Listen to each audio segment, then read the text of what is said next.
పేదవాళ్ళకి ఇవ్వాలనేది నాకు ముఖ్యం. అంతేగాని ఈరోజు మన కావ్య కృష్ణారెడ్డి మన ఎమ్మెల్యే కాగా మొట్టమొదటిగా మంచి పని చేసింది ఏదైనా ఉందంటే ఆయన ఇంటికి ఓటేసుకున్నాడు బ్రహ్మాండంగా. ఆయన ఇంటికి ఓటేసుకున్నాడు. ఆయన అయిపోయే 52 ఎకరాల లేఅవుట్కి బ్రహ్మాండంగా అండర్ పాస్ ప్లస్ రోడ్డు, ఈ రోడ్డు బ్రహ్మాండంగా వేసుకున్నాడు. పోయి చూడొచ్చు, అందరూ చూడొచ్చు. కావలి నియోజకవర్గ ప్రజలంతా కూడా పోయి చూడొచ్చు. చాలా చక్కగా చేశాడు. అదేవిధంగా మేము కోరుకునేది కావలిగా ఉన్న ప్రతి ఒక్క రోడ్డు కూడా వేయించమని మేము ఎమ్మెల్యే కానీ అదే స్పెసిఫికేషన్స్ చేయమని మేము కోరుతున్నాం. మంచి చేసి ఎప్పుడు కూడా మేము సపోర్ట్ చేస్తాం. ఏ విధంగా అయితే నువ్వు మీ ఇంటికి నువ్వు అయిపోయే 52 ఎకరాల లేఅవుట్కి రోడ్డు వేసావో అదేవిధంగా ఆ ఇందిరమ్మ కాలనీ కావచ్చు, అదే వెంగగా నగగా ఉన్న రోడ్లు కావచ్చు, అదేవిధంగా 2వ వార్డ్స్లో ఆ జొన్నయ్యగుంట ఆ ప్రాంతాల్లో ఉన్న రోడ్స్ కావచ్చు, ఎక్కడైతే పేదలు నివసిస్తున్నారో ఆ రోడ్లన్నీ కూడా వేయాలని మేము కోరుతున్నాం. తప్పకుండా మీరు చేస్తే సంతోషిస్తాం. ఇంకపోతే గ్రావల విషయానికి వస్తాం.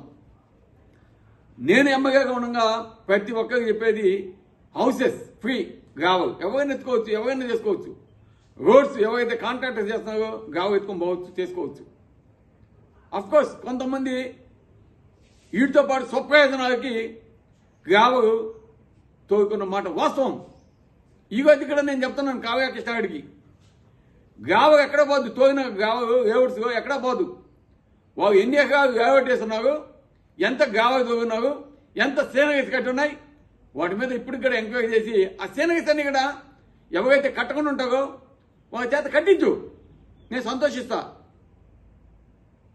ఎందుకంటే అవాస్తవాలు మాట్లాడటం కరెక్ట్ కాదు. ఈరోజు మీ ఆధ్వర్యంలో మీకు చెప్తున్నావు ఎదురుకి ఎత్తుకోబోతుంది. ఈరోజు నెల్లూరుకి ఎన్ని టిప్పర్స్ పోతున్నాయో నార్త్ తాముగూరులో 100 టిప్పర్లు ఏ విధంగా పోతున్నాయి. దగదెత్తిలో తడకులు కావచ్చు, అదేవిధంగా ఇతర ప్రాంతాల నుంచి ఏ విధంగా పోతుందో ఆలోచించవచ్చు. అదేవిధంగా భోగోలో తిప్ప కావచ్చు, చెవుల నుంచి గావ కావచ్చు, ఏ విధంగా పోతుందో ఆలోచించవచ్చు.